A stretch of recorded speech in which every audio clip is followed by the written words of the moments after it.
the tracks. Now, has your position on medical marijuana changed or evolved a little bit? Tell me about that. Yeah. And so why? Why did it change? All right. So I've never done any illegal drug in my life. I've never smoked marijuana. And when I ran for office, I was against it. Not hard against it, but just something I wasn't going to support. So I took a meeting with some constituents in Oldham County, and out of respect for voters, not really because my mind was open.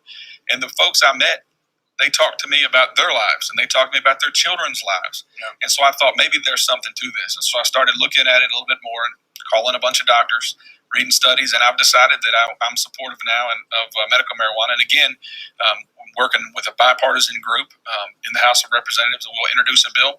We actually have testimony on that bill coming up later this month and also in September. But I think fundamentally, if medical marijuana will help somebody feel better, or a kid stop having seizures or whatever, then the government ought not be in the way. I know if my son needed it, I know what I would do.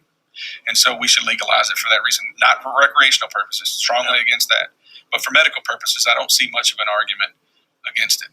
It's recently, though, I think, to your credit, that the medical marijuana people have sort of validated their argument, because before, Cheech and Chong was their representative.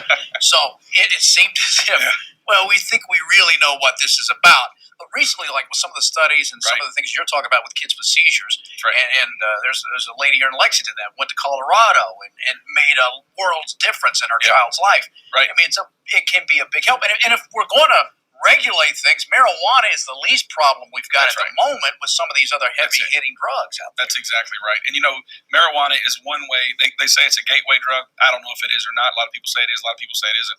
But I know it's an off-ramp for opioid addiction. And opioid addiction is one of the biggest problems we have. So, I think it's time in Kentucky to have medical marijuana.